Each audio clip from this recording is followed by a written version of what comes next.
Turning plants from this to this is called swathing. Where did you come from, Cotton Eye Joe? Cotton Eye Joe. This is a windrow, and we have lots of them. Windrows need to dry for a few days to a week, depending on weather and different stuff, before we rake them, where he takes a machine that takes that one and this one and rolls them and puts them together so we can then bale them. One sucky thing about having an occupation that relies on weather, specifically Utah weather, is that when we are harvesting crops and turning this into this, we have to check the weather to make sure it doesn't get rained on or anything. Well, we checked and checked and checked, no rain. Harvested it, guess what we got last night? Rain. Was in the forecast? Nope. Welcome to Utah. So this is a raked windrow right here. If you can see kind of the split down the middle. So this was two separate smaller windrows. And so after the two smaller windrows dry for a few days, we bring the rake in and we drive down the middle and the rake folds it in.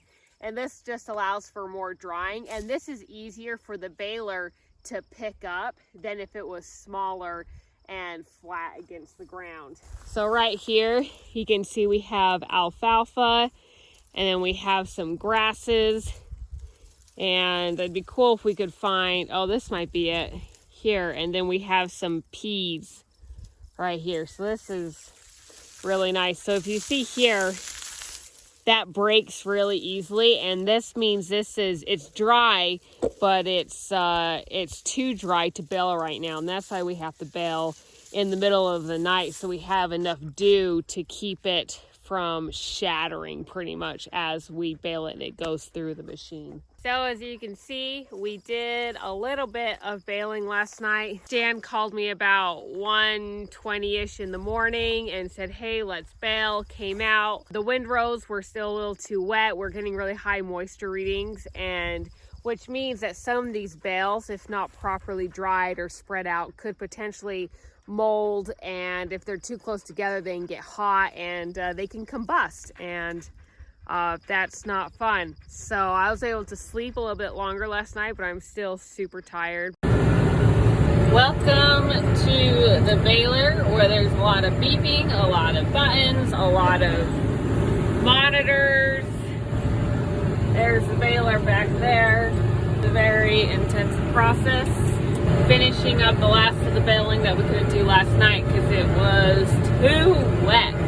So this is a bale of hay. This is what we're going for. We bale ton bales, and these are actually not quite a full ton. To get this, we have this big machine, a baler, that scoops up the windrow and presses the flakes together. So I don't know how well you can really see.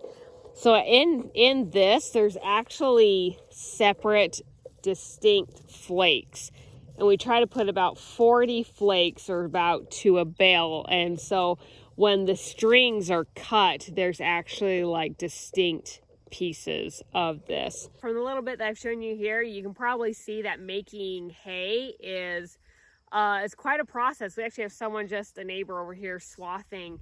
So we not only do we grow it, then we have to swath it and then rake it and then bale it, and then we haul it and put it under the hay shed. There's a lot that goes into it.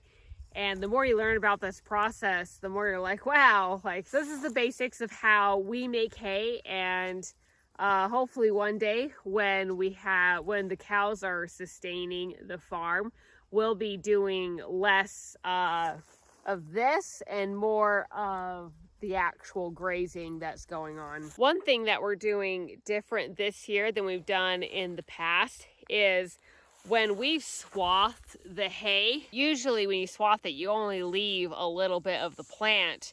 But this time, I don't know if you can tell, we've left probably maybe almost 6 inches of plant life here. And so we have more leaves that are still out.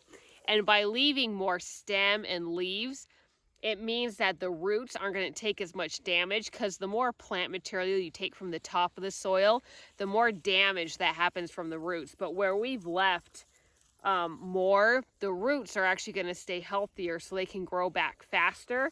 And this hay is going to grow back sooner and be healthier than if we would have just really skimmed it off the top. And so we're hoping that this mimics more of a grazing style, which is healthier for a field than by, you know, really going in and harvesting as hard and as much as possible. And so this is we'll see how this goes. We hope our theory turns out the way we want it to.